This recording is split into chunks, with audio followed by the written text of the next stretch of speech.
Y en el programa del día de hoy, nuevo capítulo de xenofobia contra futbolista venezolano. También tendremos y comentaremos el caso de Imán Khelaifi en una nueva expulsión de un torneo de boxeo de esta boxeadora o boxeador. También la Premier League continúa mostrando su poderío. Y finalmente, ¿puede el LA Football Club no prestar a David Martínez a la selección de fútbol de Venezuela? Todo esto y mucho más en su programa El Precio del Deporte.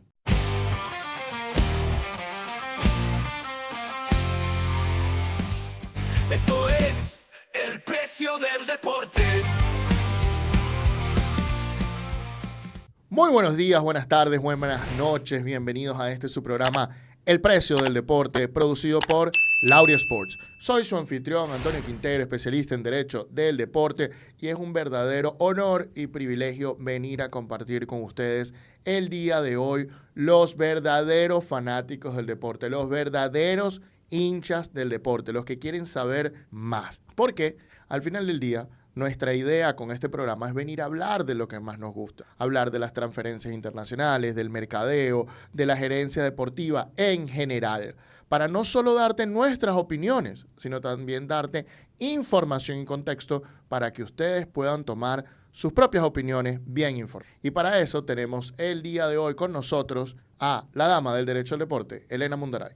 Hola a todos y bienvenidos a una nueva edición del Precio del Deporte.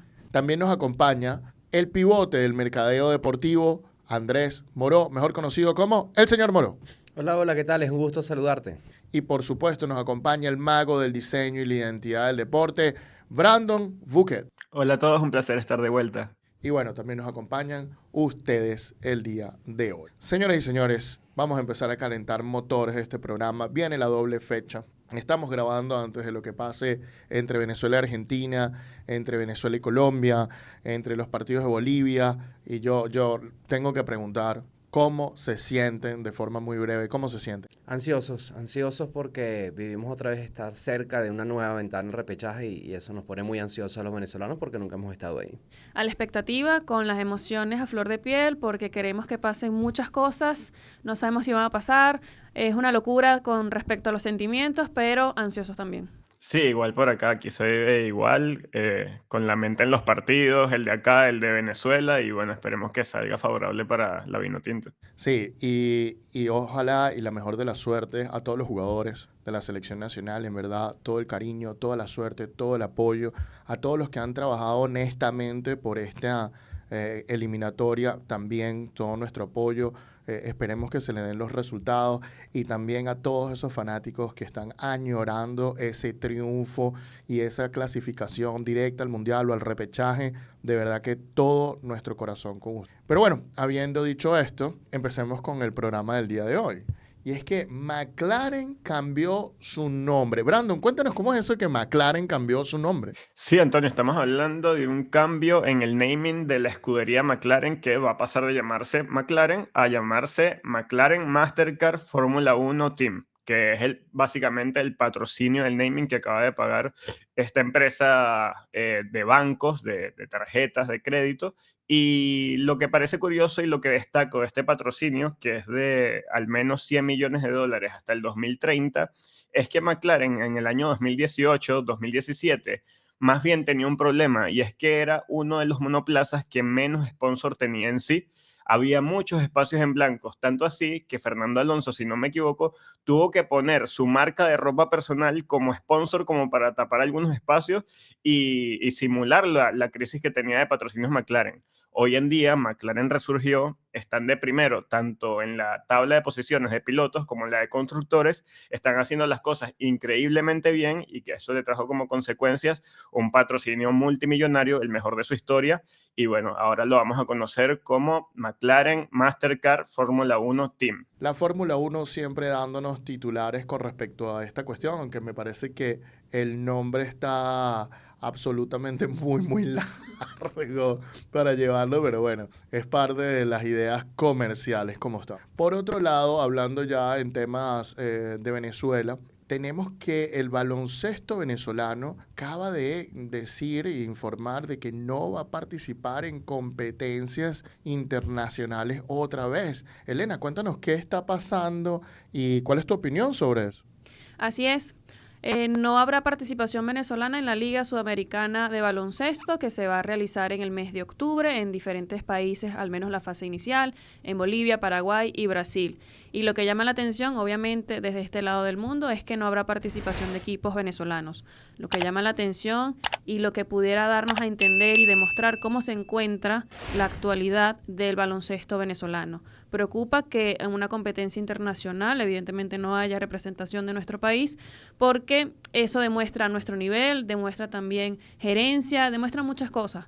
Y lamentablemente es una pérdida también para los jugadores, para demostrar su talento y para el país en general que también quiere ver a sus equipos participar en este tipo de competiciones. Lamentablemente esa es la noticia triste del día, que Venezuela no tendrá participación en esta liga. El baloncesto siempre va para atrás, es impresionante. Intentan hacer cosas mejores y realmente sale todo por detrás porque es un tema de control total y no de libertades, ¿no? Y esto hace y daña las cuestiones. Lo hemos visto, Elena, hemos visto este tribunal del baloncesto funciona horrible, terrible, no hay verdaderas sanciones, los jueces los ponen los propios clubes, la liga cada vez es peor, no llama la atención nada. Yo de verdad que me duele mucho por el baloncesto venezolano. Cada vez maltratan más a los jugadores, los tratan como mercancía, piensan que son dueños de ellos. Es una broma impresionante lo del baloncesto venezolano y cada vez que uno se adentra y escarba un poco más, descubres un nuevo nivel terrible de lo que alguien puede hacer. Yo, sin duda, para mí es el peor deporte profesional ahorita en Venezuela. La forma como está gerenciada es terrible. Cero ética, cero compromiso, cero todo. Pero bueno, también hablando de otro tema controversial, pero ahora en el fútbol, tenemos que todas las semanas escuchamos quejas de los arbitrajes del fútbol. Normalmente esto pasa en todo el mundo, pero lo que no pasa en todo el mundo es que todas las semanas estas quejas trasciendan de los fanáticos directamente a los directores técnicos. Andrés, cuéntanos un poquito cómo has visto esta situación, cómo crees que afecta en la imagen de la Liga de Fútbol Venezolana. Es muy alarmante la cantidad de personas que están levantando su voz en contra de las actuaciones arbitrales en la primera división del fútbol venezolano, porque como bien decía Antonio, pasó de ser un tema del hincha que está de acuerdo o no con una decisión arbitral y ahora son los técnicos, son los directivos, son los jugadores que jornada tras jornada protestan en contra de decisiones arbitrales que sienten que se vieron comprometidos, y esto afecta muchísimo a la imagen, repercute en una liga, en un deporte que en Venezuela carece de popularidad y de arraigo, y la poca base que tienen de aficionados, lo único que cuando uno revisa las redes sociales, lo que hace es quejarse también de esto y lamentarse por esta situación, y esto es inadmisible que continúe así. Si de verdad quieren cuidar, fortalecer y generar un producto de mayor valor, por ahí no es. Creo que hay que poner todas las fichas acá y prender todas las alarmas hacia acá porque todos se están quejando del arbitraje venezolano. La Federación Venezolana de Fútbol trajo un árbitro internacional y como que para que gerenciara todo el arbitraje venezolano. Y con todo y eso, si bien es cierto que llegó hace poco, con todo y eso seguimos escuchando las quejas semanas a semana, y las situaciones se vuelven muy evidentes, que es lo peor. Entonces ya, fíjate tú como en el Táchira uno de los asistente técnico sacó la camiseta naranja, Portuguesa ahora se queja, y luego ocurrió directamente con el propio Deportivo La Guaira, que es como que el acusado de que lo están favoreciendo mucho, también salió a quejarse, ¿no?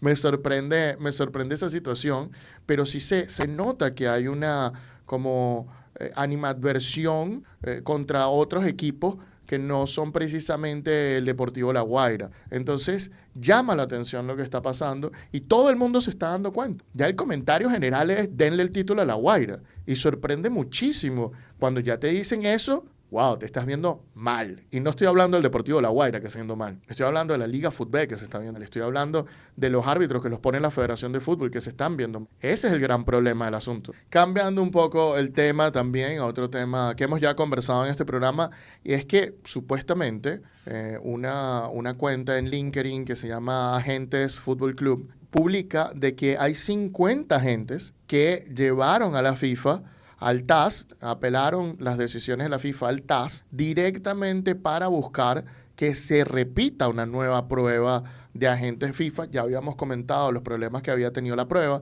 ya habíamos dicho que algunos problemas se debían a la FIFA, otros se debían a los propios agentes y a la nueva tecnología.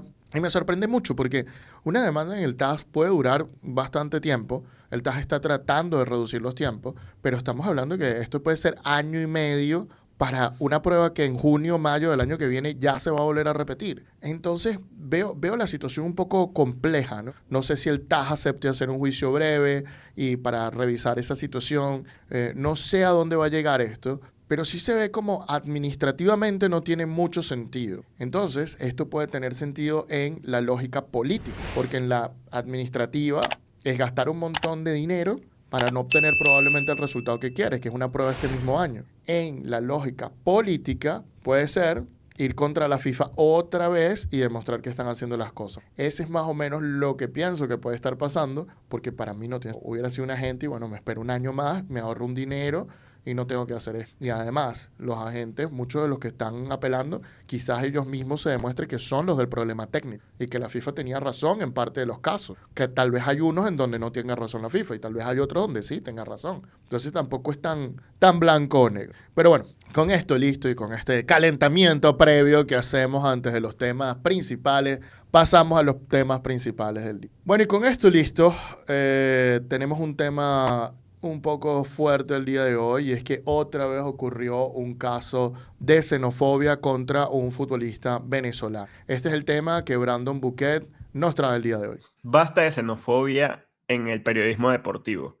Cada vez es más frecuente que veamos casos de xenofobias disfrazados de chistes cuando se emite una opinión. Desde el rol de periodista preguntamos, ¿cuál es la verdadera labor de que ejerce profesión de informar? Y es precisamente esto. Pero para entrar más en contexto de por qué estoy hablando de esto, es que en Uruguay, específicamente en la liga local, juega Rómulo Otero en Nacional. Y en el programa Convocados del Espectador, el periodista Diego Muñoz lanzó un chiste en el que dice que por el rendimiento de Rómulo Otero, capaz estaría bueno que Rómulo Otero se dedicara al negocio del delivery, ¿no? Para no mencionar esta compañía de servicios de encomiendas y de entrega de comida. Y no cayó nada bien, evidentemente. Ya es reiterada la situación de que se le diga al venezolano que por su mal rendimiento o por una disputa de un país y otro, te asocien con una profesión, que hay que aclarar, no debería ser motivo de vergüenza ser repartidor, ni mucho menos barbero, ni nada, porque el trabajo dignifica, eso lo sabemos todos. Pero creo que es una situación que se escapa de las manos por la intención con la que se cuenta o se dice esto. Y es que es una mala intención. A todo esto, el periodista al día siguiente, cuando ve que la situación se fue de las manos y le cayó la opinión pública, emitió unas disculpas en un video donde dice que se comunicó directamente con el club, con Nacional, con el capitán Cuates y con el gerente deportivo. A mí me hizo mucho ruido que en ningún momento dijo me comuniqué personalmente con Rómulo Otero y le pedí disculpas a Rómulo Otero. Él dice, a través del Nacional, su capitán y su gerente deportivo, Nacional y Otero aceptaron mis disculpas. Caso cerrado. Es decir, él lanza el chiste que dice que sacaron de contexto, emite unas disculpas al día siguiente y él mismo dice, problema resuelto, caso cerrado. Me parece que hizo lo que tenía que hacer, ¿no? Pedir disculpas. Ahora, yo siento que estamos acostumbrados a que podemos decir cualquier cosa a través de los medios, obviando que tenemos una gran responsabilidad, ya que tenemos una ventana y tenemos que ser objetivos y responsables con lo que decimos, y ahora se dice cualquier cosa porque sabes que simplemente puedes decir, me sacaron de contexto, pido una disculpa y ya se acabó. Y yo creo que las cosas no quedan así. Si bien el tema no escaló a mayor, yo no quería que pasara desapercibido. Y quiero decir que en Uruguay no es muy común esto. En Uruguay no hay mucha xenofobia porque están acostumbrados a que históricamente Uruguay fue un país migratorio, tanto de uruguayos que emigran para Europa o como inmigrantes que llegan aquí a Uruguay, ¿no? Y el uruguayo de por sí es muy educado, así que esta fue una situación que no es lo común. Y yo creo que lo que está pasando es que el periodismo cada vez se está desvirtuando más y hay una figura del nuevo periodista que quiere ser periodista protagonista. y que en ciertos momentos busca salirse de su rol como periodista para entretener. Y en ese hambre de poder entretener y de generar el click y de enganchar gente, terminan diciendo barbaridades que realmente no piensan. ¿Qué opinan ustedes, muchachos? Justamente de ese tema quería hablar, del rol del periodista deportivo, que ha cambiado muchísimo en los últimos años, donde dejaron de hablar tanto del análisis del juego, de lo informativo, de lo noticioso, y empezamos a hacer puro show, puro entretenimiento, que está bien, es uno de los pilares del periodismo, entretener. Ahora, creo que no es la manera correcta, creo que hay que tener una responsabilidad suprema al estar en un medio de comunicación, porque hay que tener una responsabilidad social con todas las personas que nos estén viendo y con herir cualquier tipo de susceptibilidades. Creo que es un compromiso que uno tiene que asumir internamente, lo hablo como periodista, para luego proyectar lo que uno quiere decir hacia afuera. Por eso es que existen ahora tantos streamers que tienen hasta más cariño que los periodistas que tienen 20, 30 años trabajando en el fútbol y tienen más aceptación en las nuevas generaciones. Hay canales para ser ofensivos, para hablar de humor negro, para hacer otras cosas, y la gente no se lo va a tomar tan mal, porque si esta persona hubiese estado en un stream en su cuenta personal, yo hasta capaz le hubiese respondido alguna cosa sobre la comida que le van a llevar, y te empiezas a disfrutar el show. Pero cuando lo empiezas a ver de una manera despectiva a través de los medios de comunicación tradicionales, es sumamente alarmante, porque estamos haciendo de esto que la xenofobia sea el plato de cada día, sea en contra de los venezolanos de cualquier nacionalidad, pero estamos discriminando de forma ya común. A mí me parece interesante que, bueno, que Brandon haya elegido este tema justamente por su rol como periodista, y también Andrés no, así que me parece importante primero tomar en cuenta sus opiniones porque son los especialistas en el área. Y siento que Brandon también ha sido un poquito duro, porque a pesar de que una persona evidentemente tiene que ser respetuosa al ejercer su profesión, y más al ser periodista, que se habla a otras personas, a un medio que también los representa, como humanos no estamos exentos de errores. Lamentablemente cometió un error, muchas personas ni siquiera se lo tomaron como algo malo porque entienden la situación, entienden el contexto. Yo sí, digo de una vez, sí entiendo que fue una falta de respeto, no me pareció un comentario chistoso, pero lo que quiero rescatar acá, lo positivo, es que pidió disculpas. A veces estas cuestiones pasan por debajo de la mesa, a veces gana es el ego de la persona, pero aquí me parece que fue lo correcto. Además, emitieron un video que se comunicó con el club, que se comunicó con el capitán, que al menos lo intentó. Eso es lo que deja ver que quería disculparse sinceramente con Rómulo. Puede que no nos gusten las formas, puede que no nos haya gustado tampoco el video, pero al menos objetivamente se dio a entender que pidió unas disculpas. Y me parece que lo positivo a rescatar es eso, que cometemos un error, asumimos la consecuencia de ese error y pedimos disculpas. Equivocarnos cuesta caro. Pedir disculpas a veces también es muy difícil, pero entendiendo que hay personas que pudieron verse lastimadas por este comentario, otras que no, que simplemente lo pasaron desapercibido, pero cuando te estás refiriendo a una persona en específico, con su rendimiento, sobre todo siendo un futbolista, además también en un país tan futbolero como Uruguay, y transmitir ese mensaje o de hacer ese tipo de comentarios a una persona, obviamente duele.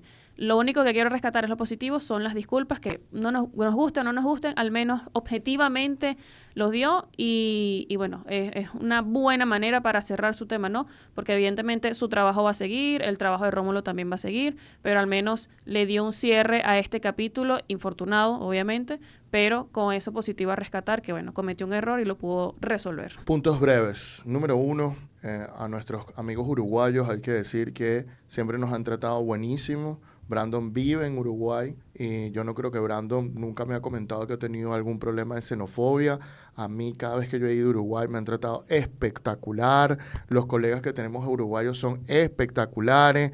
Así que veo esto, primero que nada, como un incidente 100% aislado. No es el sentir uruguayo y ni tampoco el sentir argentino, que también nos han tratado muy, muy bien a los venezolanos en Argentina. Así que muchísimas gracias a todo el pueblo uruguayo en general y a todo el pueblo sudamericano que nos ha acogido muy bien, sabiendo la desgracia que vivimos. El segundo punto que es muy importante es que, bueno, Rómulo Otero, grandísimo jugador. Estar hablando de su calidad técnica y llevándolo a ridículos absurdos es una falta de respeto total, porque Rómulo Otero, bueno, primero un jugador que tiene una trayectoria larga, grande. Segundo, un jugador muy talentoso, especialmente en los tiros libres, todos lo sabemos. Y si está en Nacional, uno de los clubes más grandes de Uruguay, es por algo. Entonces hay que también detenerse y tratar de dejar de ridiculizar a los jugadores con comentarios de cualquier tipo que trate de ridiculizarlo. Un jugador profesional llega al más alto nivel en virtud de muchísimo trabajo. Y eso es una falta de respeto. Eso es como que si nosotros dijéramos que alguien se consiguió el título en una caja de cereal. Muy abusado. Y finalmente, yo creo que el punto más importante a comentar aquí, y este es el punto que quiero poner a Brandon y a Elena a debatir, es básicamente si estas disculpas fueron sinceras. Para Elena pareciera que fueron sinceras. Para Brandon no la siente tan sincera. Especialmente hace la remarcación en y tema cerrado, ¿no? Que automáticamente él cree que él cierra el tema. Yo les voy a decir la verdad. Yo voy con como dicen los abogados, la explicación ecléptica. Yo sí creo que hay una parte de sinceridad en sus disculpas y creo que hay una parte de sus disculpas que no son sinceras, de que está amargado. Y eso es lo que hace y crea esa confusión, ¿no? En este sentido, yo creo, cuando tú ves el video y él dice la estupidez que dice, porque no tiene otra forma de decirse, él mismo como que se da cuenta de lo que acaba de decir y hace así como que, wow, ¿en qué problema me acabo de meter? Cuando vuelve al día siguiente, habla de estas disculpas, se comunica tal vez con las personas que conoce y también se disculpa públicamente. Toda esa parte la siento yo muy sincera. Pero luego el final es como, basta, déjenme en paz. Pero así lo veo yo. Entonces, la gran pregunta es, Brandon, ¿cómo lo sientes tú para después luego ir con Elena? Sí, completamente lo que dijiste. Yo creo que él se arrepiente de haber dicho lo que dijo porque sabe que no fue responsable. Eso es lo que me transmite. Pero el hecho de dar el video y la forma en que él lo dice como un tono de seriedad, como que si ya estuviese agotado, como déjenme tranquilo, exactamente. Ya yo hice lo que tenía que decir, ya yo dije, me equivoqué, me disculpo, otra vez pido perdón a las personas que puedo haber ofendido y caso cerrado. Es como que no me hablen más de este tema. Pero yo creo que tampoco es así, ¿no? Porque la gente obviamente le tocó una fibra, las palabras que dijo, entonces es normal que le hayan caído a comentarios en sus redes sociales, pero sí noto un poco de eso. Sí sé que, o siento que se arrepintió, pero la forma en cómo se expresa y las palabras que utiliza es como que si más bien quisiera salir del asunto, como quisiera pasar la página. Y eso es lo que a mí me hace un poco de ruido, porque dice, bueno, yo hice lo que tuve que hacer, me comuniqué con las personas que me tenía que comunicar y pareciera que más bien lo hizo porque quedó expuesto. ¿Qué hubiese pasado si no hubiese quedado expuesto? Yo creo que seguiría utilizando chistes de esta forma cuando se le presente la oportunidad. Entonces, bueno, ojalá que esto sea un capítulo aislado, no sea tan recurrente, porque como dice Antonio, acá en Uruguay son muy respetuosos y creo que esto no debería estar pasando ni en Uruguay, ni en Argentina, ni en España, ni en ningún lado. Fíjate lo curioso que siempre sacamos a colación con este tipo de situaciones. Cuando sacan un comunicado, por ejemplo, nuestra primera crítica es ¿y por qué no lo dicen en un video donde se note la intención de las palabras? Porque un comunicado lo puedes leer y le puedes darle una intención diferente. Ahora esta persona saca un video y aún así tenemos críticas por cómo se expresa en ese video. Yo reitero que sí fueron unas disculpas sinceras porque puso su cara con sus palabras, mira, sí, me equivoqué, cometí un error, traté de comunicarme con estas personas, extendí mis disculpas a través del capitán, a través del club, y de hecho dice que cualquier persona que se haya sentido ofendida por esa cuestión, también le ofrece su disculpa. Y también entiendo la otra parte de que diga Brandon como que, bueno, ya, qué fastidio, ya dije esto, porque evidentemente muchas personas empezaron a comentar, este es el usuario de la persona, este es el usuario de la persona, y me imagino que le cayeron encima en videos, en fotos, en otras publicaciones en sus redes privadas, y me imagino que también eso estará demostrando, ¿no? Como que, mire, cálmense, bájenle dos, que ya estoy pidiendo disculpas, no tienen por qué seguir la agresión, porque me equivoqué, cometí un error, sí, pero busqué la manera de solucionarlo y además estoy dando la cara ante ustedes pidiendo disculpas. Entonces, fíjense cómo son las cuestiones, ¿no? Recalco otra vez, si es un comunicado escrito, nos molesta que sea escrito. Si es un comunicado mediante un video donde la persona da su cara, entonces también le buscamos críticas. Yo creo que lo importante a rescatar acá es que la persona, si fueron unas disculpas sinceras, o por lo menos vamos a darle el punto de buena fe, ¿no? De que en verdad sí se comunicó con el club, que se intentó comunicarse con el jugador, con Rómulo, pero para mí sí fueron unas disculpas sinceras, y bueno, ya es un tema zanjado también, ¿no? Ya hay que seguir adelante porque, bueno, la vida sigue también. Ahí justo quiero llegar yo a donde está el detalle. Tema cerrado, él lo quiere decir y te dice, vamos a dejarlo como un tema cerrado. Lamentablemente, cuando tú estás en un medio de comunicación y tú expones algunos argumentos, algunas ideas, das cualquier cosa y el público tiene la capacidad y la potestad de decir cuándo se cierra el tema, porque esa es la responsabilidad que debe tener cada comunicador a lo que va a decir para que las otras personas piensen de una manera o de otra manera, o que simplemente saquen sus propias conclusiones. ¿Qué pasó aquí? La gente sacó sus propias conclusiones y él no es el que te va a determinar cuándo se cierra el tema. El tema se cierra cuando la gente ya no quiere hablar más de eso, no cuando él no quiera. Él fue el que originó la discusión, no el que la termina. Igual le agradezco mucho por sus sinceras disculpas. Yo creo que sí fue sincero, lo que creo que estaba un poco obstinado con la forma de lo que habrá sucedido todo esto, pero nunca vas a cerrar una conversación cuando se tiene social, así que los invito a ser un poquito más responsables. Y para cerrar, muchachos, esto me trajo un recuerdo de una masterclass nuevamente que hizo Marcelo Bielsa cuando le preguntaron sobre el caso de Lamine Yamal, ¿no? Y él dice que los periodistas están siendo un poco responsables, están perdiendo credibilidad, que es lo más importante que tiene un periodista, ¿no?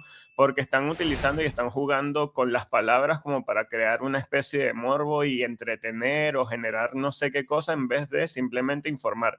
Y a veces con el afán de hacer todo eso, como que hacemos lo que dice Antonio, ¿no? Ridiculizar al jugador o poner en juicio el profesionalismo de un jugador cuando un jugador está cumpliendo con su labor y está allí producto de todo el trabajo que hace. Entonces yo creo que estamos viendo tiempos difíciles para el periodismo porque cada vez el periodista como que renuncia más a su rol o su responsabilidad o a su ética por entretener o querer dar risa, y yo creo que hay que mantener un equilibrio y saber en qué momento y en qué ventana comportarse y actuar de cierta forma. Sí, el problema está en dónde gana, de qué forma gana el dinero el periodista hoy en día. Y pareciera que las notas serias, la investigación seria, el profesionalismo, no es lo que más paga últimamente. Y entonces han tenido que meter un poco de show para lograr también este tipo de cuestiones. El problema es cuando el show se está yendo demasiado a las manos. Entonces, ¿cómo balancear todo esto? ¿Cómo balancear tu profesionalismo con tu forma de ganar dinero, con tu vida privada, como el periodismo en algunos casos se está transformando más en un show mediático que cada vez tiene menos que ver con el periodismo? Lo que empieza a suceder es que se empiezan a ridiculizar entre ellos, entre las personas que empiezan a hacer este show, y luego entonces empiezan a ridiculizar a las personas de los que hablan o sobre lo que debaten. Y entonces se empieza a ir de las manos. Y entonces ahí es cuando empezamos a aparecer los abogados. Ese es el tema, ¿no? De la difamación, la injuria y todo este tipo de cuestiones. Muy bien. La pregunta es para usted. ¿Qué les parece esta situación? ¿Qué balance hacen? ¿Las disculpas fueron sinceras? ¿Las disculpas no fueron sinceras? Bueno, déjenos sus opiniones en la caja de comentarios. Y con esto listo, pasamos al siguiente tema del día de hoy, y es la boxeadora Iman Khelaifi, que ahora está demandando una nueva institución, World Boxing. Elena nos trae este tema el día de hoy. Un nuevo capítulo se abre en este tema de las pruebas genéticas para determinar el sexo en el deporte. Y esta vez es por el boxeo. Vamos a comenzar primero. ¿Quién es Iman Khelaifi? Es de Argelia, es una boxeadora que, si recordarán, participó en los Juegos Olímpicos de París 2024, pero tenía un antecedente que ella había sido descalificada del Mundial del 2023 por la IBA, la International Boxing Association, quien en su momento era quien controlaba el boxeo internacional, y fue descalificada justamente por la IBA en el 2023 porque supuestamente no cumplía con los criterios de elegibilidad. Hubo un problema con la IBA y el Comité Olímpico Internacional, que le quitó el reconocimiento, que hablaremos también un poco más de esto más adelante. Y el Comité Olímpico Internacional, con un grupo justamente dedicado al boxeo, se encargó de la elegibilidad de los boxeadores para los Juegos Olímpicos. Y evidentemente Iman Khelaifi pudo participar porque cumplía con los criterios que determinó el Comité Olímpico Internacional, que era que se determinara su sexo por el pasaporte. Y evidentemente ella pudo participar en la categoría femenina. ¿Qué pasó en los Juegos Olímpicos de París 2024? Bueno, hubo una controversia porque en su pelea contra una italiana, Angela Carini, la italiana después comentó a los medios de comunicación que nunca había sentido unos golpes tan fuertes, y de hecho su pelea duró solo 46 segundos porque se retiró para preservar su integridad, o al menos eso fueron sus declaraciones. Esto trajo mucho revuelo porque se empezó a dudar justamente si Iman Khelaifi debería estar en la categoría femenina. Terminó ganando una medalla de oro en su categoría. Ahora, ¿qué está pasando? ¿Por qué demanda a World Boxing? Bueno, vamos a hablar primero de esta institución, porque ahora es la Federación Internacional reconocida provisionalmente para el boxeo internacional por el Comité Olímpico Internacional para, obviamente, regir estas cuestiones de boxeo, regir los campeonatos y dar la cara ante el Comité Olímpico Internacional, el movimiento olímpico. ¿Esto por qué? Porque, como comentaba, en el año 2023 formalmente le fue retirado el reconocimiento a la International Boxing Association, a la IBA, por problemas de corrupción, por problemas de finanzas. El Comité Olímpico Internacional le quitó el reconocimiento, así que esto ya no está dentro del movimiento olímpico, por así decirlo. El reconocimiento ahora lo tiene World Boxing, que además tiene un poco más de 100 federaciones nacionales ya afiliadas y se está encargando ahora de organizar el Campeonato Mundial que empieza hoy, 4 de septiembre, hasta el 14 de septiembre en Liverpool. Ahora, ¿qué nos trae a colación toda esta explicación que le estoy diciendo de quiénes son estas personas, estas instituciones?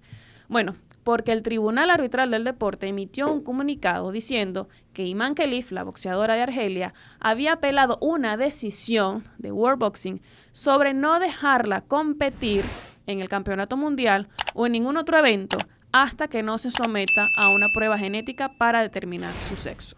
Obviamente, como está en puertas este campeonato mundial, esta boxeadora apela a esa decisión porque no la dejaron participar en este campeonato. De hecho, también solicitó que se suspendiera esa decisión mientras tanto y el TAS le dijo que no, que deja sin efecto ese intento de suspender esta decisión. Ahora, ¿qué es lo interesante acá? ¿Por qué World Boxing decide de esta manera? Bueno, porque recientemente, en agosto, dictaron unas nuevas normas, unas nuevas políticas para la elegibilidad de las personas de acuerdo a su sexo y su edad. Y ahora les van a pedir a todos los boxeadores para inscribirse en los programas, para inscribirse en los campeonatos de esta asociación, de esta federación internacional, por así decirlo, que se sometan a una prueba genética de sexo para determinar si son hombres o mujeres de nacimiento. Vamos a hablar un poquito más adelante de todo este tema. Quiero saber primero sus impresiones, porque esto fue un comunicado del TAS que salió esta misma semana diciendo que estaba en curso una apelación de este tipo. Ya lo hemos conversado muchísimas veces este tema, con el caso de Semenya, o también hemos conversado este caso de Iman Khelif, y básicamente siempre pasa lo mismo. La pregunta es, ¿esta persona tiene características extra? ¿Es justo ponerlo a competir con estas otras personas? Muchas veces estamos todo el tiempo quejándonos, no, que por qué los hombres no pueden estar en el deporte de mujeres, por qué las mujeres, porque el deporte es así. Porque el deporte se la pasa categorizando todo el tiempo. Dígame, en boxeo, categorizamos por peso, por edad, por todo. Entonces, ¿cuál es el problema con categorizar? Esto yo creo que es un tema político que quieren meterlo en todos los ámbitos y no se puede meter en todos los ámbitos. En el boxeo es hasta peligroso, porque hasta la vida de personas puede estar en riesgo. ¿Qué pasa con las atletas femeninas netamente mujeres? Entonces ellas no tienen ya derecho a participar en el deporte. Entonces el deporte ahora va a ser para los atletas con desarrollo sexual diferenciado. No podemos llegar a eso. Todos los días estoy más claro en esta cuestión. Este es el test correcto para esto. Mira, no lo sé. No soy científico. Pareciera que sí, pero tiene quejas. Este test del desarrollo sexual, aquí le dijeron prueba PCR, única en la vida, o una prueba de detección genética, ¿no? Entonces, mira, yo no lo sé, yo no soy científico. Hay gente que la critica y que dice que la prueba es ambigua, que la prueba no sirve después de ciertas edades, que la preocupación por la privacidad, que hay un precedente histórico donde antes, en el siglo XX, en 1990, eran comunes y se demostró de que no funcionaban bien. Bueno, pero la tecnología avanzó. ¿No avanzó? Esa es la gran pregunta. Entonces, la discusión de la prueba es una cosa. Y la discusión sobre si un hombre debe participar en el deporte de mujeres o una persona con diferente desarrollo sexual a las mujeres debe participar es otra cosa. Y para mí el primer debate está zanjado. El deporte de mujeres es para mujeres. El deporte de hombres es para hombres. Si queremos crear una tercera categoría, bueno, creemos una tercera categoría. El deporte para personas con diferentes desarrollos. Y ya. Pero no le quitemos el derecho a nadie. Ese es mi gran problema. Cada vez que hablo de esto me molesto. Cada vez que hablo con esto me molesto. Yo no puedo evitarlo. Bueno, un poquito más allá de las molestias de Antonio, ¿no? Yo quiero preguntarle a ellos, hacer el ejercicio del otro lado. Estamos hablando de los derechos de la mayoría, ¿no? De las personas que representan el deporte o que participan en el deporte. Ahora, ¿cómo quedan los derechos de ellas? ¿Cómo lo ven ustedes y qué piensan ustedes de verdad legalmente? Ya hemos hablado que son dos cosas de bien, pero que se está pronunciando por una causa mayor que la otra. Pero ¿qué podría hacer ella legalmente para contrarrestar todo esto? O si creen que pueda ganar algún día un caso y pueda ser reinsertada en el deporte. Andrés siempre con polémico. Bueno, ya lo hemos dicho varias veces. Número uno, lo que puedo hacer es lo que ya está haciendo. Y generar el debate está bien, porque tenemos que generar este debate y este debate tiene que ir a los tribunales. Y eso es lo correcto. Ahora bien, para mí, nuevamente, ambos tienen derechos, pero uno tiene que ser sacrificado. ¿El de la mayoría o el de la minoría? ¿Cuál sacrificamos aquí? Para mí es claro. Antes de continuar con este tema que a veces se pone un poco álgido, yo quiero rescatar varias cuestiones. Primero, Iman Khelif participó en los Juegos Olímpicos en la categoría femenina, donde venía participando. Ahora bien, salieron estos rumores, justamente por la pelea con la italiana. Después de esto, recuerden que hace un tiempo también salió a la luz pública una divulgación de un periodista francés en donde decía que él tenía unos informes médicos en donde se demostraba que Iman tenía características masculinas, que tenía testículos internos y que tenía cromosoma Y dentro de su organismo. Allí estamos un poquito más adelantados, ¿no? Yo supongo que ella, como comentamos también en este programa, tuvo acciones en contra de este periodista francés porque informes médicos o cuestiones de este calibre son privados y estarlo exponiendo al público evidentemente trae consecuencias. Ahora, ¿qué pasa acá o qué es lo que noto? Nosotros no tenemos una decisión de la World Boxing diciendo, mira, ya no puede participar. Lo entendemos así por el comunicado del TAS diciendo que ella está apelando a una decisión de esta federación de no dejarla participar hasta que no se haga una prueba genética. Es decir, que no es que ella se hizo la prueba genética y salió el cromosoma Y en su organismo, es que no se la hizo. Entonces, por allí entiendo yo que va su reclamo de por qué tiene que hacerse una prueba de este tipo para participar en una competición si ya está demostrado claramente que ella es una atleta femenina. Pero también me deja la pregunta de que si no te haces esta prueba genética es por algo. Porque si no tienes que demostrar que tú efectivamente estás en la categoría femenina, la atleta va y se hace su examen y sale a su categoría femenina, normal. El detalle está en esto, en que se entiende que ella no se hizo la prueba genética. Y además, hay que tomar en consideración también un hecho que la Federación Internacional, esta World Boxing, cuando emite su comunicado sobre este nuevo reglamento, específicamente en el comunicado dice, nos comunicamos con la Federación de Argelia diciendo que si Iman Khelif no se hace esta prueba, no va a poder participar. Y esto por las cuestiones que trajo consigo el revuelo de los Juegos Olímpicos de París y además por ciertos rumores que están llegándonos sobre su posible participación en el Campeonato Mundial. Obviamente el presidente de esta federación después se retractó sobre esas declaraciones porque no tenía por qué emitirlas en un comunicado, simplemente diciendo que va a emitir unas nuevas políticas y refiriéndose exactamente a esta atleta. Entonces hay también como que muchas cosas que causan un revuelo, no solamente por este reglamento, sino por la situación de Iman, sino también por la participación en los Juegos Olímpicos, también por la divulgación de informes médicos que salió de ella por este periodista francés. Aquí hay un montón de cosas, pero lo principal es que ella no se hizo la prueba genética para participar en este campeonato mundial. Eso me deja la pregunta, ¿por qué no se lo habrá hecho? Porque su examen iba a salir algo que no quería la gente que se demostrara. No lo sé, la pregunta está abierta, pero esos son los hechos que tenemos hasta ahora. Me quedo con esa misma pregunta que se hace Elena y la quería hacer yo también, ¿no? Porque una de las grandes polémicas de este tipo de controles es que atacan la privacidad y la vulnerabilidad de las atletas, ¿no? Pero estaríamos hablando de algo así si solamente este requisito fuese dirigido a Iman Khelif, pero tengo entendido que no, es un requisito para toda aquella persona, para todas aquellas atletas que quieran participar en el Mundial de Boxeo. En ese caso, para mí no hay discusión. Si hay un requisito y ese requisito lo tengo que cumplir para participar, si no lo cumplo, no califico. Entonces allí como que no le podría tender la mano a Iman en este caso. Y lo mismo que piensa Elena es lo primero que pensé yo. Si bien está luchando por mantener sus datos privados, si tú no tienes nada malo y sabes que vas a salir bien en estos exámenes genéticos, no tendrías problemas de hacerlo. Yo creo que es que aquí hay conocimiento de ciertas cosas que al hacer los exámenes genéticos van a ser revelados. Aparentemente no clasificaría en la categoría femenina. Lo raro es esto, ¿no? Que es una atleta femenina, es una mujer en su pasaporte, en su identificación, pero genéticamente indica que no es mujer del todo pero las reglas son simples, tiene que hacerse la prueba y si no se hace la prueba es más que entendible que no clasifique. Igual vamos a ver cómo zafa de esta situación, ¿no? Sí, Brandon da en un punto bastante elemental que esta prueba es para todas las personas que quieran participar en las competiciones, no solamente para mujeres, sino también para hombres. Para mujeres se están implementando estas pruebas para este campeonato mundial que empieza el 4 de septiembre y para las competiciones masculinas se va a implementar después, pero es para todos, tanto masculinas como femeninos. De hecho, establece el mismo reglamento que si hay cuestiones genéticas o si los resultados no son claros, esto se va a llevar a un comité médico para hacerle más pruebas a esta persona y determinar su futuro.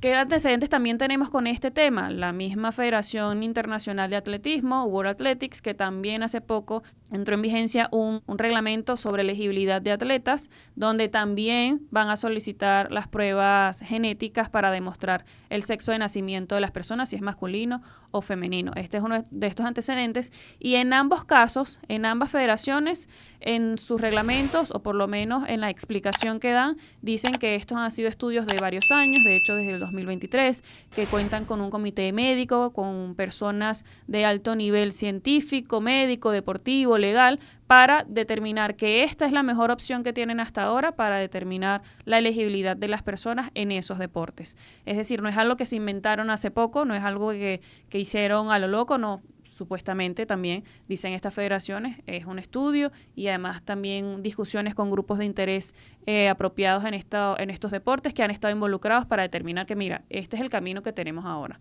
Eso es lo que tenemos también, estos hechos. Veremos en qué queda este caso en el Tribunal Arbitral del Deporte. Seguramente lo estaremos comentando acá porque están apenas iniciando. El mismo comunicado del TAS dice que están en intercambio de escritos. Veremos hasta qué llega, pero por lo menos el Campeonato Mundial que se está celebrando este mes de septiembre, Iman Khelif no estará. Y las personas, las atletas que están allí participando, al menos en la categoría femenina, es porque se hicieron su examen genético y determinaron que sí tiene que estar en la categoría femenina. Muy bien, otro caso que parece que va a durar como 5 años, va a ir al Tribunal Federal Suizo, va a ir al Tribunal de Derechos Humanos de la Unión Europea y que verdaderamente va a seguir esta discusión. Y bueno, vamos a ver a dónde va, vamos a ver qué dice ahora el Tribunal Federal Suizo después de la decisión del TAS, dependiendo de lo que diga la decisión del TAS, porque ya con el caso de Semenya le llamaron la atención, así que vamos a observar hacia dónde va. Sin más que decir, ¿cuál es el balance que ustedes hacen sobre este tema?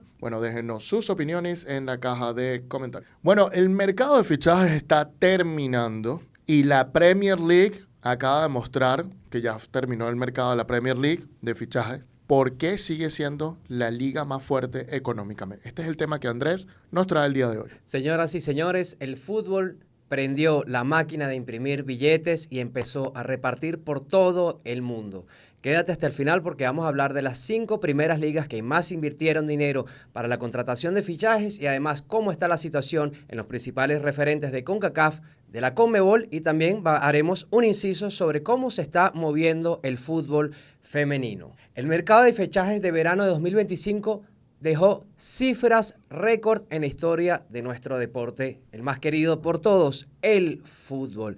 Y es que escucha bien esta cifra, 9.760 millones de dólares fue la que se movió durante el periodo correspondiente entre el 1 de junio y el 2 de septiembre de 2025, según el reporte FIFA que acaba de publicar en su página web. Estamos hablando de un dineral y es el deporte más popular y ahora lo estamos entendiendo por qué. ¿Por qué creen ustedes que el fútbol sigue apostando más, sigue metiendo más dinero cuando hay también peleas de otros deportes? Pues lo conversaremos ahora un poco más adelante, pero vamos a empezar con las 5 ligas más importantes o que más dinero gastaron. Y la primera, en el puesto 1, y el sitial de honor es que el imperio sigue siendo británico. La Premier League sacó todo su poderío, todo su arsenal para decir firmemente: yo soy el negocio más atractivo del fútbol a nivel mundial, y apostó una cantidad de 3.190 millones de dólares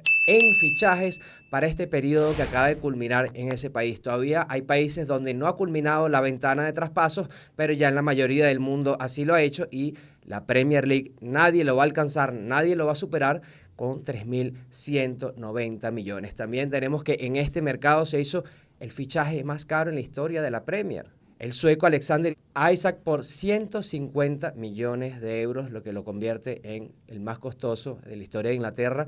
También el mismo Liverpool que se lo llevó al sueco, se lleva también al alemán Florian Wirtz, que invirtió también una cantidad inmensa de dinero. Pero aquí yo me quiero detener un poquito porque tenemos a un seguidor de la Premier, aquí como es Antonio, y yo quiero preguntarle a Antonio, ¿por qué ves que la Premier sigue invirtiendo tanto y por qué es el negocio más atractivo del fútbol en todo el mundo?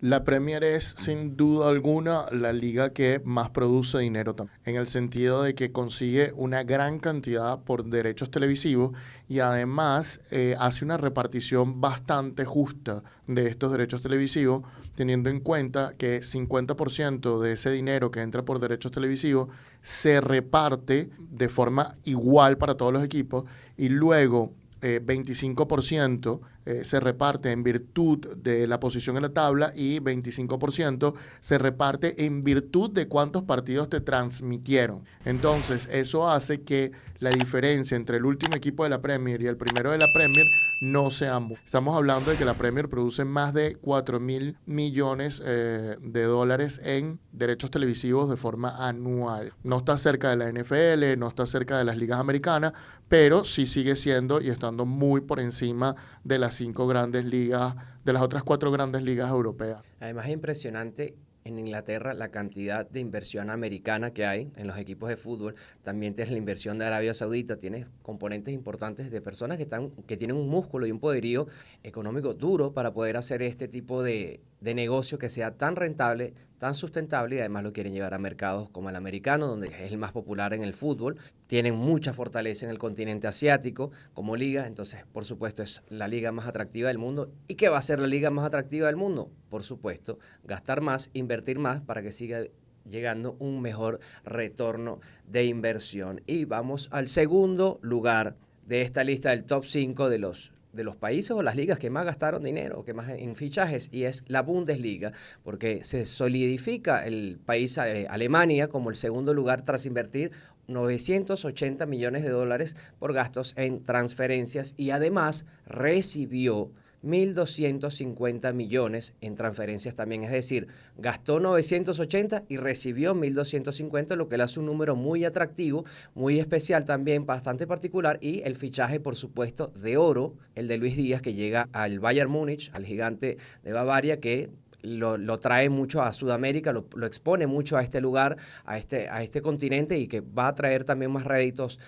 porque todos van a querer ver a este gigante colombiano viendo cómo juega en la liga alemana. Es sumamente interesante la política que tiene también la Bundesliga. Ellos tienen unas políticas muy particulares de cómo gestionar una liga, una repartición también bastante justa de derechos de televisión, entradas, boleterías muy baratas. Es interesante también cómo se mercadean y cómo negocian ellos los derechos televisivos en el mundo, que bajan un poco los precios, pero quieren llevar una exposición a más países. Y la Bundesliga, por supuesto, dice una de las economías más firmes del mundo, como es el país alemán. Ahora se lo dice, bueno, también lo hacemos como fútbol. El que me sorprendió fue el tercer lugar de este top 5 y es nada más y nada menos que Italia. Italia es un país que había pasado por debajo del radar de los últimos años en cantidad de fichajes, en títulos y de verdad se había quedado rezagado durante los últimos años este país y es que la Serie A gastó 950 millones de dólares en fichajes y obtuvo ingresos por 888. Es muy interesante y más interesante todavía es que Francia se pone en el cuarto puesto de la tabla con 730 millones para convertirse en la cuarta liga del mundo que más gastó. Pero aquí es donde viene la parte también buena de lo que hace Francia, porque no solo invierte en fichajes, sino que también recibe muchísimo por fichaje y recibió más de 1.270 millones de dólares, lo que lo hace el segundo país del mundo que más fichajes más precio por fichajes obtuvo. Las canteras francesas son increíbles y ya estamos viendo réditos de todo esto. Y también tenemos la multipropiedad del grupo del Chelsea con el Racing de Estrasburgo, que también hizo muchísimo movimiento económico que generó muchísimo ruido en Francia. Así que estén pendientes del Racing, estén pendientes de lo que por supuesto hace el gigante de Qatar, PSG. Pero esta es una liga que está dejando muchísimo dinero y está atractiva. Sí, yo creo que también responde al atractivo y al poderío de cada liga, ¿no? No es un secreto que la Premier League es una de las ligas más atractivas del mundo debido a la alta competitividad que hay, a diferencia de otras competiciones donde siempre compiten los mismos dos o como en Alemania hubo una hegemonía del Bayern Múnich por muchísimos años. La Premier League tiene al menos 6 equipos con un poderío económico importante, más lo que se suman con la influencia de Arabia Saudita y estos nuevos dueños que ponen bastante dinero, así que cada vez se inflan más los precios, ¿no?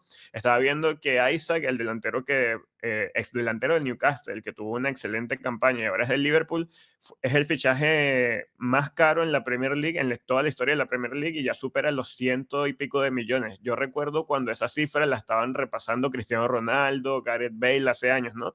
Y ahora parece que ese es el común denominador. También hay una inflación y una especulación en los precios de los jugadores a través de los años que yo no sé hasta dónde va a llegar.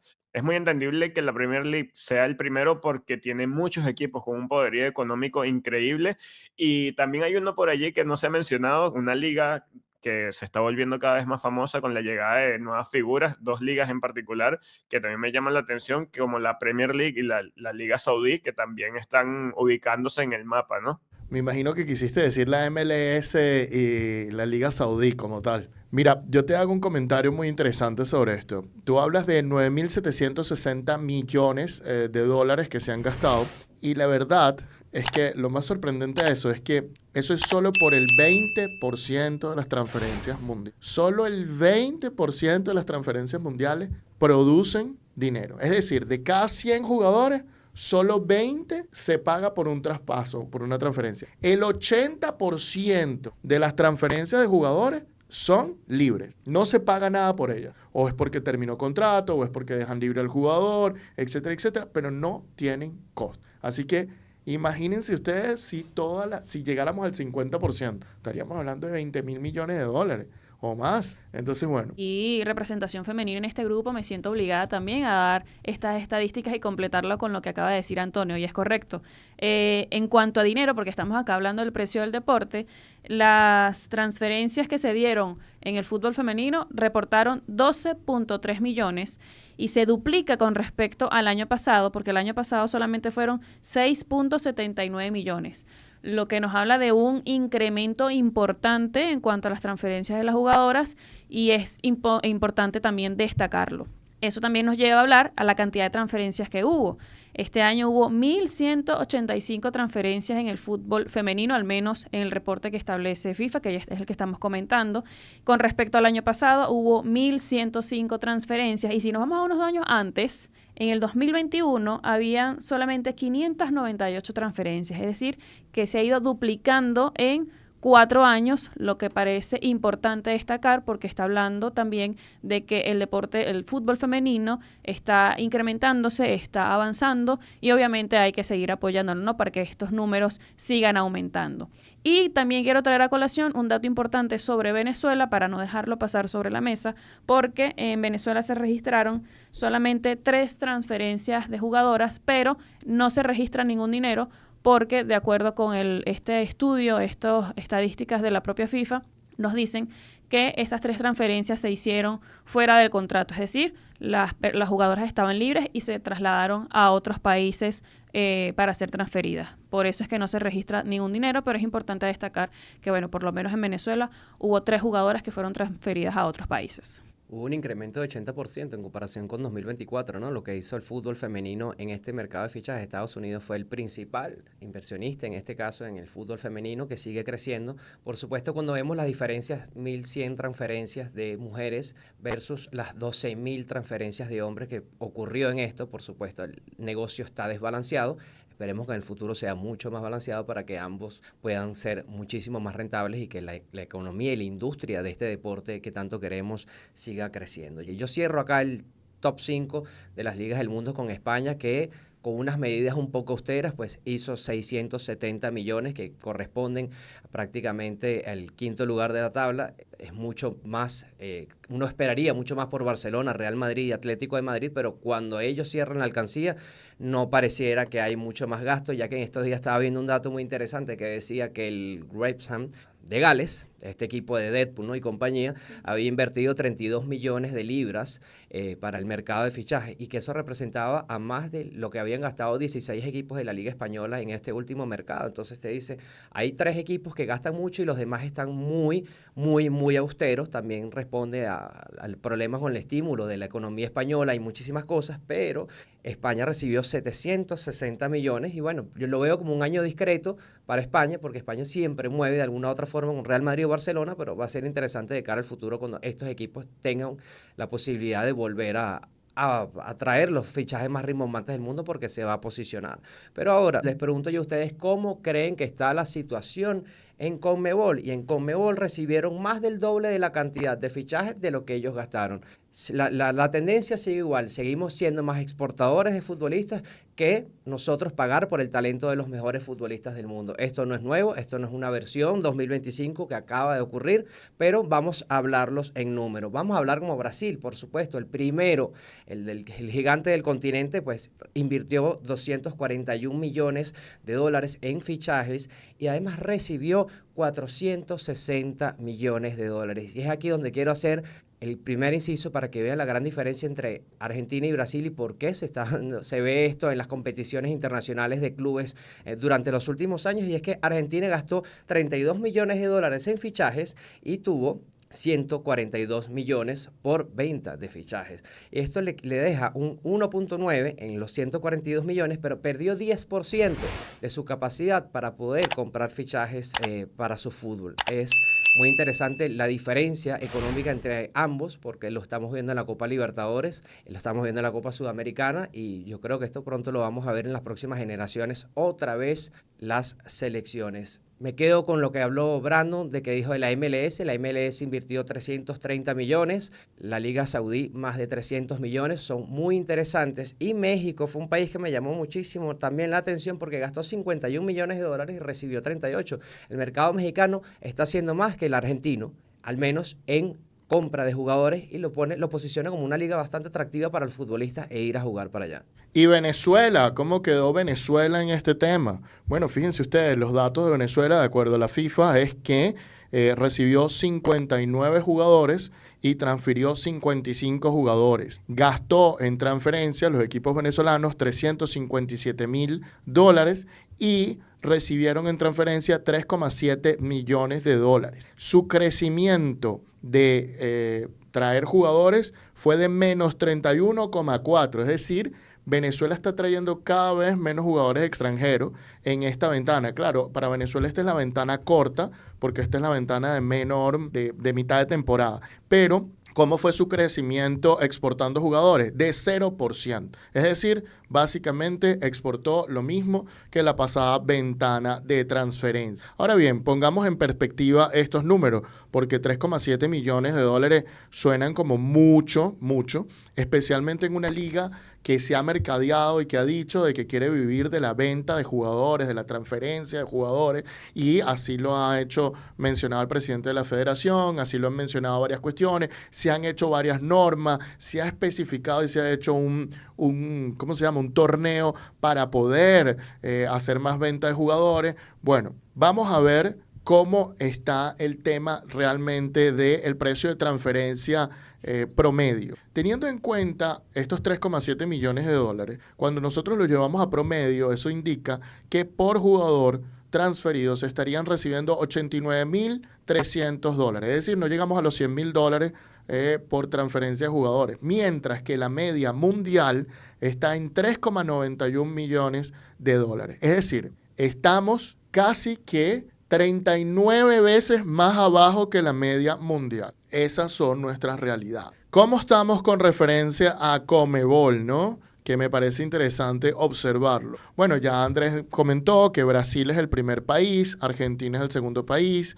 y luego vendría el tercer país es Uruguay, seguido luego por Colombia, luego tenemos Ecuador, luego tenemos Paraguay, luego tenemos Perú, y después de Perú viene Venezuela. Perú ha transferido jugadores por 4.025.000, Venezuela por 3,7. Debajo de Venezuela se encuentra Bolivia con 1,46 millones en transferencias y luego Chile con $900,000. Ese es básicamente donde estamos. Estamos en los últimos puestos del continente también en lo que se refiere a la transferencia de jugadores al exterior. Muy bien, muchachos, habiéndoles dicho esto, ¿qué piensan de estos números? ¿Cómo lo ven? ¿Qué sienten? ¿Cómo sienten que se está moviendo el mercado? Bueno, déjenos sus opiniones en la caja de comentarios. Y con esto listo, pasamos al siguiente tema del día de hoy. ¿Puede el LA Fútbol Club negarle a David Martínez a la selección de fútbol de Venezuela en estas eliminatorias? ¿Y cuál es la respuesta sobre este tema? Bueno, expliquemos qué fue lo que sucedió. David Martínez en su partido pasado se lesionó y tuvo esta caída aparatosa y a partir de allí empezaron las alarmas. No obstante, David Martínez fue convocado oficialmente por la Federación Venezolana de Fútbol. Entonces esto nos lleva a la pregunta: ¿debe ir David Martínez a la selección venezolana de fútbol o está lesionado o cuál es la situación? Bueno, muy sencillo. Esto se resuelve con el anexo 1 del reglamento sobre estatuto y transferencia de jugadores de la FIFA, que regula la liberación de jugadores directamente de los clubes a las asociaciones. Y en principio, si te convocan y es fecha FIFA, tú tienes que ir. Esa es la respuesta. Ahora bien, ¿qué es una fecha FIFA? FIFA negocia un calendario con todos los actores del fútbol, donde en ese calendario las fechas que están establecidas allí son de obligatorio cumplimiento para la liberación de jugadores para los clubes. Si la fecha aparece en ese calendario, es de obligatorio cumplimiento. Por ejemplo, ha habido una queja reiterada de la Federación de Fútbol, que lo ha dicho su presidente y que ha hecho ver que esto tiene que ver con el Bocha Batista, y con Ricardo Baliño principalmente, de que una vez se solicitó que el LA Fútbol Club soltara y liberara a David Martínez para que fuera un sudamericano y no se hizo. ¿Estaba el LA Fútbol Club obligado en ese caso a soltar al jugador? No, no lo estaba. ¿Y por qué no lo estaba? Porque el sudamericano no era fecha FIFA. Esa es la situación. ¿Cuál es la situación ahora? Esto hacen varios reportes, Armando Naranjo, un periodista venezolano, influencer, que comentó el tema, entre otras personas, y que estaba comentando que no lo liberaran. En este caso, la eliminatoria es fecha FIFA. ¿Puede el LA Fútbol Club no soltarlo porque el jugador está lesionado como tal? Bueno, es importante que leamos el artículo 4 de este anexo, que nos va a aclarar todas las dudas. ¿Y qué dice este artículo 4? Dice: un jugador que debido a una lesión o enfermedad no puede atender una convocatoria de la asociación a la que es elegible para representar según su nacionalidad, deberá, si la asociación así lo requiere, aceptar someterse a un examen médico por un doctor elegido por esta asociación. Ergo, si el LA Fútbol Club dice que el jugador está lesionado, que todos vimos que la caída fue fuerte y que salió lesionado, etcétera, etcétera, si el LA Fútbol Club afirma esto, entonces la Federación Venezolana de Fútbol puede enviar a un doctor allá y puede hacerle los análisis para directamente ver si el jugador está bien o no está bien. ¿Está obligado el jugador a venir a Venezuela o Argentina, en este caso, a hacerse los análisis? No, no lo está. Continúo con la lectura del artículo 4, que finalmente dice: si el jugador lo desea, dicho examen médico deberá realizarse en el territorio de la asociación donde está registrado el jugador. Ergo, si David Martínez no quiere ir a la convocatoria, directamente puede solicitar, porque se siente que está lesionado, puede solicitar de que vayan y le hagan el examen médico en los Estados Unidos. El presidente de la federación dijo en varias entrevistas que este era parte de un protocolo normal. En este sentido, parte de este protocolo normal de actitud y de hacerlo, bueno, parece que todo está en regla. Entonces, si David Martínez no está en la selección, quien debe explicar, como ya lo hizo en otros casos, qué es lo que está pasando de forma oficial, es la Federación Venezolana de Fútbol, que es la titular de los derechos con respecto a la convocatoria del jugador. Y si hay un problema allí, hay que aclarar. Entonces, en ese sentido, pareciera que todo está más o menos resuelto. Antonio, a mí me llama mucho la atención el caso de David Martínez y lo llevo a comparación con el Brujo Martínez, que también tuvo una fuerte lesión, de hecho, hasta intervención se habló, y está convocado y va a asistir a los partidos. De hecho, no puede disputar el primero, pero el segundo contra Colombia sí. Entonces, puede que un club a veces lance la de el jugador se me lesionó como para decir de manera formal que no te lo quiero ceder, pero que que sí pueda participar, porque aquí vemos que José Martínez, José el Brujo Martínez, evidentemente se recontralesionó y aún así asistió. ¿Cuál es la diferencia en el trato de un caso de un atleta y por lo menos el caso de David Martínez, en las que se ha visto que clubes como Los Ángeles Fútbol Club son un poquito más temerosos a la hora de ceder a sus jugadores? Bueno, Los Ángeles Fútbol Club primero es parte del grupo del Bayern Múnich y conoce muy bien cómo funciona esto, o puede asesorarse muy bien cómo funciona esto, ¿no? Segundo, si la federación tiene dudas sobre David Martínez, puede mandar un médico. David puede asistir lesionado también. Hay que decir ambas partes de la historia. ¿La lesión de David Martínez es la misma que el Brujo Martínez? Pareciera que no. Yo no sé, no soy médico y no sé exactamente cuál es la diferencia de las lesiones, pero de buenas a primeras no se nota que es en el mismo lugar ni en el mismo sector. ¿Qué pasa si un club no te quiere prestar un jugador? Esa es una gran pregunta. Lo primero que puede hacer la Federación Venezolana de Fútbol es directamente solicitarle a la Federación Americana, en este caso, a que interceda. Y si la Federación Americana no puede lograr la liberación del jugador, entonces se va a la FIFA y se le pide a la FIFA que interceda al menos 5 días antes del partido, de acuerdo al artículo 3.3. Si igual no se puede resolver este problema, hay que recordar dos cosas: que el jugador, de acuerdo al artículo 5, si ha sido convocado, no puede jugar con su club. Obviamente en el caso de David Martínez no va a jugar porque está lesionado, pero si te convocan y tú no vas, igual no puedes jugar con tu club. ¿Qué significa eso? Que si juegan con el club, alineación indebida, se pierde el partido. Y no solo eso, si una federación, un club de forma reiterada se niega a cumplir estas cuestiones, la FIFA puede poner una multa, puede reducir periodos de sesión para la próxima vez o puede prohibir a la asociación, bueno, en el caso de que la asociación haya abusado, que convoque al jugador nuevamente como tal. Y a los clubes le puede poner cualquier cantidad de sanciones, desde expulsiones, quita de puntos, multas, etcétera, etcétera. Lo que le parezca más apropiado porque no está completamente establecido. Antonio hizo aquí una masterclass sobre el anexo 1 del reglamento porque este tema le quedó espectacular de la manera en que lo explicó. Me dejaste sin puntos que agregar porque lo dijiste todo lo más importante y lo relevante. Yo simplemente quiero recalcar que el artículo 1 establece que es la obligación del club de liberar al jugador a la asociación. Es lo primero que establece este anexo y luego las excepciones, evidentemente, si se encuentra lesionado, si quiere solicitar la revisión de un médico, pero esta explicación de Antonio quedó espectacular. Yo no tengo más nada que agregar porque lo dijo todo de una manera concisa, práctica, con ejemplos que se entendió. Así que si alguien está interesado en saber cómo se establecen las normas en este anexo 1 para liberación de jugadores a las federaciones, les recomiendo totalmente este video porque Antonio lo hizo espectacular en la manera en que lo explicó con este caso de Martínez. Sí, a mí lo único que me queda, y yo creo que esta es la pregunta de Brandon, y es la que les quiero dejar a ustedes, es: ¿debe verse mal a David Martínez por no venir con la selección? Si el jugador está lesionado, la federación tiene absolutamente todo para prácticamente hacerlo comparecer y el jugador no viene, pareciera que sí está lesionado o pareciera que la federación no quiere insistir. Entonces, ¿debemos ver mal a David Martínez por esta situación?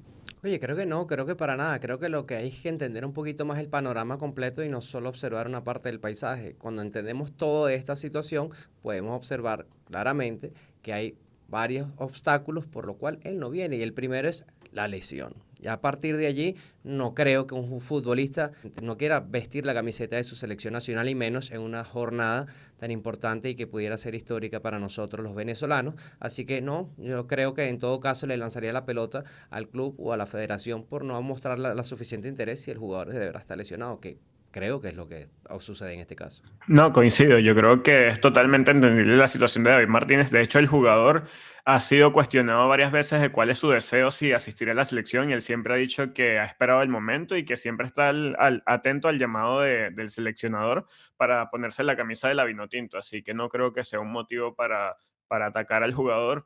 Se ha visto en muchas situaciones, por lo menos yo lo llevo aquí a Uruguay, hay jugadores que se cuestionan o están bajo tela de juicio porque precisamente pareciera que cuando viene la fecha FIFA se lesionan. Caso de Ronald Araujo, ¿no? Pero es poner en duda el profesionalismo del atleta y yo creo que eso no está bueno porque yo creo que siendo jugador de fútbol no debe haber sensación máxima que representará tu selección y más en unas instancias como estas que te pueden llevar al Mundial. No hay nada que recriminarle a David Martínez. Evidentemente tiene que resguardar primero su integridad física, su salud, su cuerpo, porque es con lo que trabaja. Si está lesionado, evidentemente le deseamos que se recupere lo más pronto posible. No creo que, sabiendo evidentemente cómo se ha mostrado con la selección en este punto tan importante para Venezuela, en esta última fecha, diga no, yo no quiero ir, no, para nada. No creo que ese sea el escenario. Más bien le deseamos que se recupere lo más pronto posible y nada que recriminarle de mi parte, evidentemente. Sí, yo hago esta pregunta porque hubo una polémica muy grande, primero porque no se le convocaba a David Martínez. No se le convocaba. Y cuando vimos algunas declaraciones directamente viniendo de la federación, se empezó a revelar la verdadera razón de por qué no se convocaba. Y la verdadera razón es que no quiso venir a un sudamericano porque el LA Fútbol Club no lo quiso prestar, pero resulta que no es obligatorio que el LA Fútbol Club lo prestara. Por otro lado, el nivel en el que está en la MLS, David Martínez, que es un nivel profesional, está muy por encima de un nivel de un sudamericano. ¿Dónde tú quieres que mejor se forme el jugador? ¿Quieres que se forme mejor en una liga más competitiva o en una liga menos competitiva? Que es una liga de jugadores sub-20, sub-17 a una liga profesional. Obviamente quieres que el jugador se foguee en la liga profesional. No obstante, ese sudamericano, entiendo yo que la federación, Ricardo Baliño, etcétera, se molestaron porque ellos querían clasificar al Mundial y consideraban a David Martínez una pieza importante en un sub-17. Pero un sub-17 es una categoría formativa. Para nosotros lo más importante es la categoría A, la categoría número 1. Las formativas son para formar. Y la pregunta es dónde se forma mejor el jugador. Entonces, siento que a este jugador le ha caído una recriminación grandísima y un castigo fuertísimo y como que siempre se busca dejarlo mal. Cuando el jugador está persiguiendo su carrera, y a todos los venezolanos nos interesa que persiga su carrera, porque cuando llegue a la selección mayor y cuando le toque asumir la responsabilidad, queremos que esté preparado para él, de la mejor manera posible, porque esa es la mayor alegría que hay, ese es el mayor triunfo que hay. Entonces la recriminación al jugador me parece innecesaria. Habiendo dicho esto, señores, la pregunta es para ustedes. ¿Qué le parece esta situación con David Martínez? Bueno, déjennos su balance en la caja de comentarios. Bueno, y con esto terminamos el programa del día de hoy. Muchísimas gracias por acompañarlos. Si les gustó este programa, por favor, denos un like, comenten y compartan. Si les gustó muchísimo, por favor, suscríbanse y denle a la campanita para seguir recibiendo contenido como este. Estuvieron trabajando para ustedes el día de hoy la dama del derecho al deporte, Elena Mundaray. Gracias a todos por su tiempo. Nos vemos en un próximo capítulo. El pivote del mercadeo deportivo, Andrés Moró, mejor conocido como el señor Moró. Gracias por todo y feliz jornada de eliminatorias. Y también nos acompañó el mago del diseño y la identidad en el deporte, Brandon Buquet. Gracias por todo, nos vemos en una próxima ocasión. Y este es su servidor, Antonio Quintero, especialista en Derecho al Deporte. Muchísimas gracias por acompañarnos semana a semana. Chao, chao.